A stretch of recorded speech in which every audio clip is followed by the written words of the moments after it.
Here's a business puzzle worth sitting with. How do you build one of the most valuable software companies of the last decade by selling people, essentially, an empty page?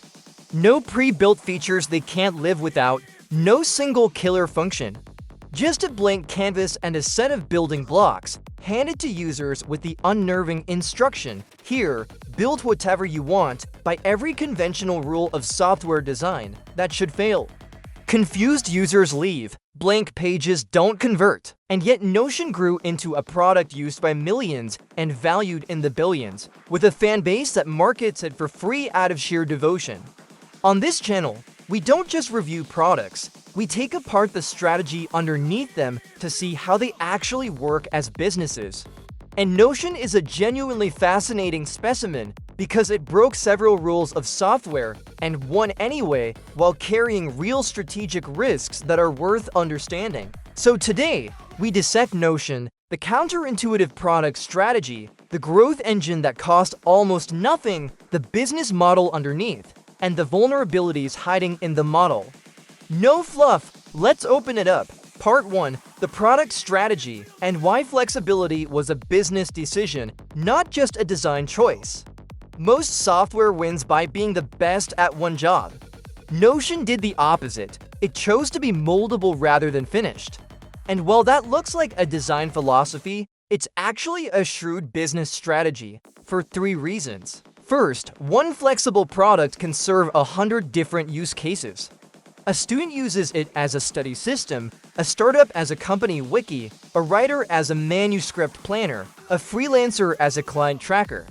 Instead of building separate products for separate markets, Notion built one product that reshapes itself to fit each market. That's enormous leverage, one code base, countless audiences. Second, flexibility creates a moat made of effort. When a user spends hours or months building a custom system inside Notion, that system becomes theirs, and rebuilding it somewhere else is painful. This is called switching cost, and it's one of the most powerful forces in software. Notion doesn't lock you in with contracts. It locks you in with the work you've invested, which is far stronger and feels entirely voluntary. Third, a customizable tool turns users into builders, and builders become attached. The very blank page freedom that scares some people away creates fierce loyalty in the ones who stay, because what they've built is a reflection of themselves. You don't evangelize a to-do app, you evangelize something you feel you created. That third point is the hinge of the whole business, so let's dissect it properly. Part 2. The growth engine and why Notion barely had to pay for it. Most software companies grow by spending enormous sums on advertising. Notion's most powerful growth came from a source that cost it almost nothing, its own users showing off their work. Think about what those devoted power users actually do. They build a beautiful, personalized system, and then, because they're proud of it, they share it. They post screenshots, they make tutorial videos. They create and sell templates, they convert friends and coworkers. An entire creator economy sprang up around Notion, thousands of people making content that markets the product, and Notion didn't pay for most of it. The users did the marketing because showing off their system was inherently satisfying. This is the strategic genius, and it flows directly from the flexible product decision. A rigid app gives users nothing to show off. A to-do list looks like every other to-do list. A canvas that each person builds uniquely turns every power user into a walking advertisement, with content no marketing team could have produced. Notion engineered a product that markets itself by making the product personal. At a genuinely generous free tier, individuals can use it for a lot without paying, and you get the complete engine. Free access lowers the barrier to entry. Flexibility creates personal investment. Personal investment creates evangelism, and evangelism brings in the next wave of free users. The wheel turns, and each turn costs Notion very little. Part 3. The business model. How the free page makes money. So where does the revenue come from? The classic model at work here is called freemium. Give the core product away to individuals. Charge when the value scales up. And the place value scales up is teams. One person organizing their life is the free tier and the marketing department all in one. But when a company adopts Notion as its shared workspace, the calculation changes. Teams need collaboration features, administrative controls, security, and more capacity. And that's what Notion charges for, per user, per month. The individual user is the top of the funnel. The paying customer is the team that individual brings Notion into. It's an elegant loop. The devoted individual user isn't just a potential customer, they're the sales channel. They fall in love with Notion at home, then introduce it at work, where it becomes a paid team subscription. Notion essentially turned its most passionate free users into an unpaid enterprise sales force.